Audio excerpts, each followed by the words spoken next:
So I don't think I have ever seen such a severe contrast of action surrounding an alleged abuse by a police officer and a black person. Whether it was Rodney King or Trayvon Martin or Michael Brown, there was a lot of violence in the streets. But there were also questions that were happening at that time. There were questions on what led up to the confrontation between the LAPD and Rodney King. There were questions about King's behavior just before the camera clicked on. There were questions that were similar for Trayvon Martin and Michael Brown. The cases clearly were not as cut and dry as some of the street activists had wanted them to be, because there were questions out them about it. And it made some of the violence even get worse when you started to ask the questions. But let me look at the case here of George Floyd. What's missing what's different from the others? I think it's the lack of questions. There has been near unanimous consent that the officer was in the wrong. This case crosses the political and ideological divide. The officer almost immediately was arrested and charged with murder. At the federal level, the Justice Department, President Trump's Justice Department, President Trump's Attorney General announced a federal rights investigation into Floyd's death. So there will be not only a federal prosecution for murder, but also a civil rights investigation. Those happened without any protests. Why? Because this one's cut and dry. This one's really pretty easy. And this is the flashpoint. Now, forget all of the ridiculousness of the kneeling at an NFL football game. This case was primed to be the flashpoint that would have given those that think police action deserves more scrutiny and an actual legitimate platform. And they're right. There are bad cops out there. There might even be bad precincts or, a whole city of bad cops. I don't believe that. But I'm willing to listen to the case because I want to believe in our police officers. I need to believe. We need, as a society, to believe in our police force.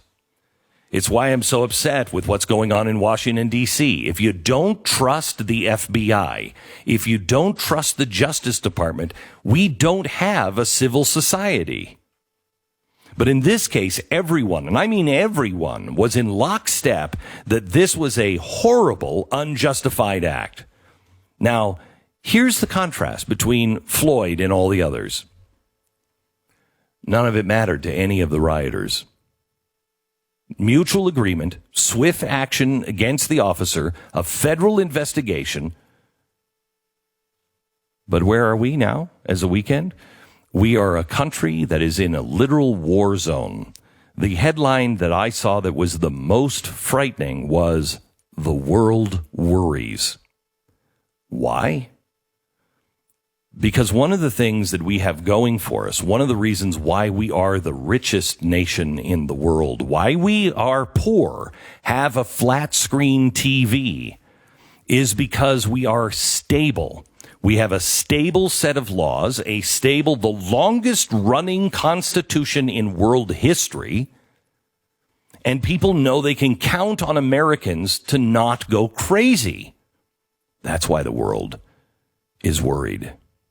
3,000 arrests in over 24 cities.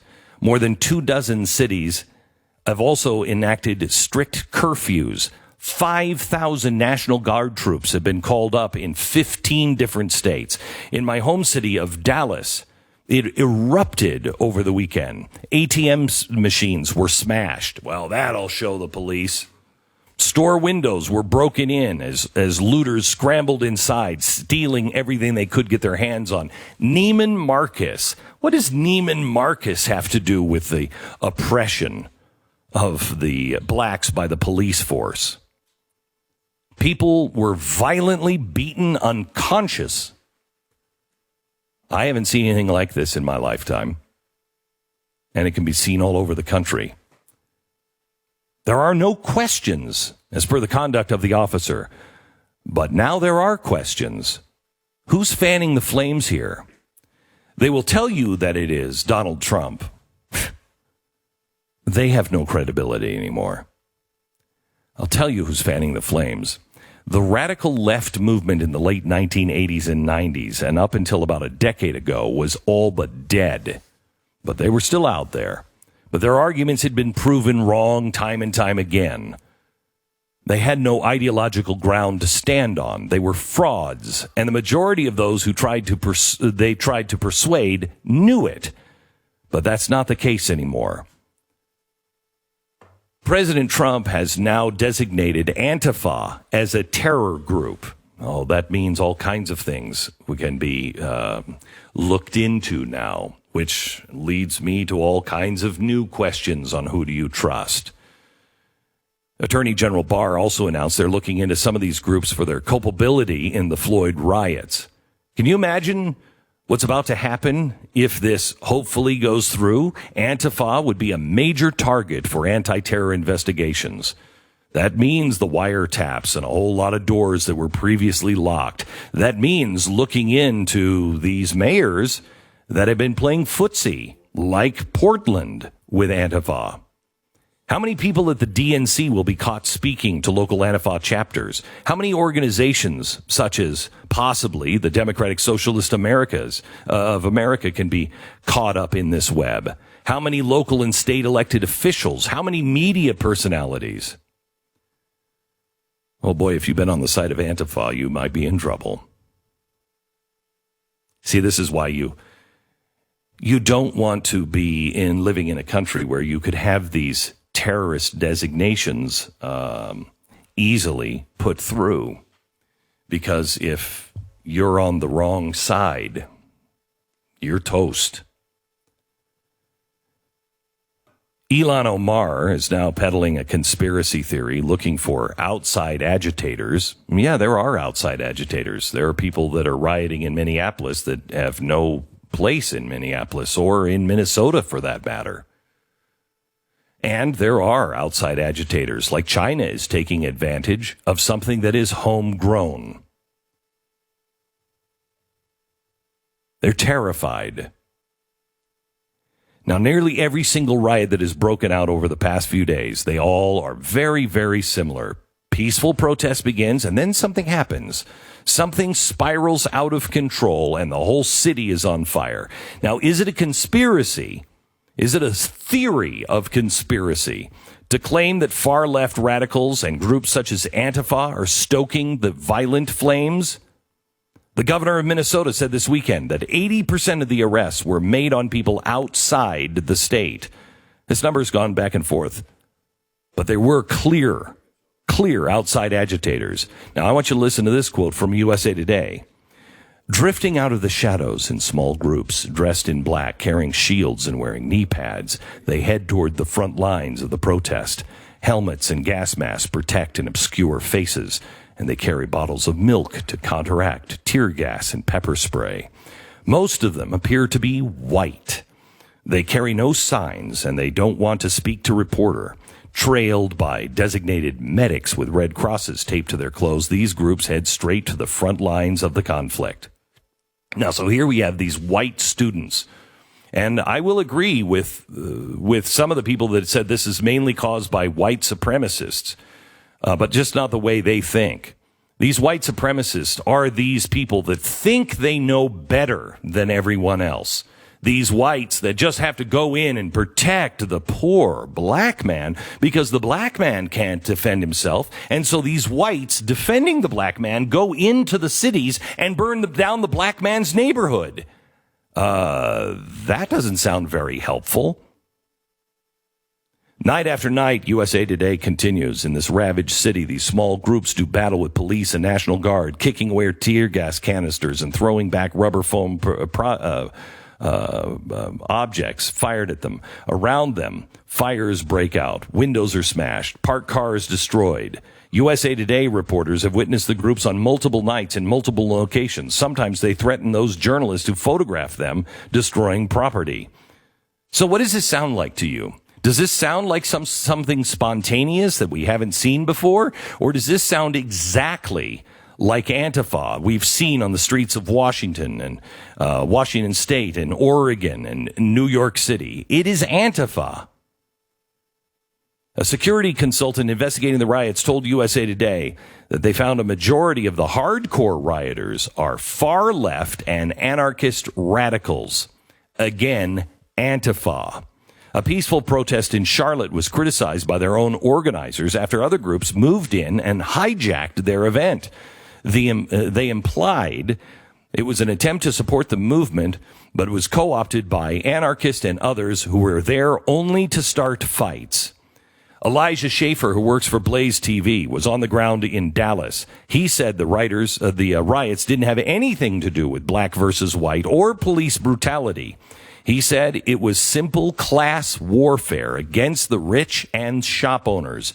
He said organizers showed up with pallets of bricks and said to them, go in this direction towards Victory Park because that's where the rich people live. End quote. Now, I want you to listen to this from the riot in Los Angeles. It's a black woman who came to attend a peaceful protest calling out a group of black-clad Antifa white girls for causing problems and vandalizing. Listen. This is not.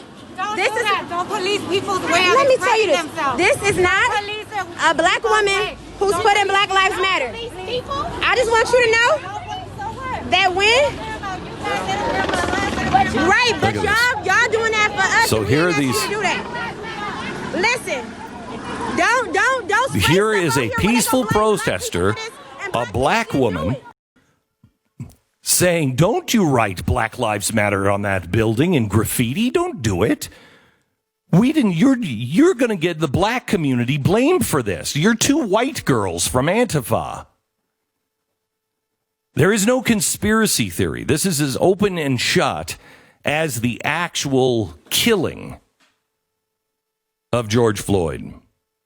The evidence is out in the open, and it's spreading all over the country. And anyone claiming otherwise is either not paying attention or mad because it goes against their narrative, or scared that their culpability with the far left is about to be on the front page of every newspaper in the country. There are three actors in every case such as this. The first, the peaceful activists exercising their right to peacefully protest. Whether you agree with them or not, they're operating under the law. The second are the troublemakers that want to benefit off the chaos, the rioters, the looters, etc. They need to be held accountable under the same law that is protecting the protesters.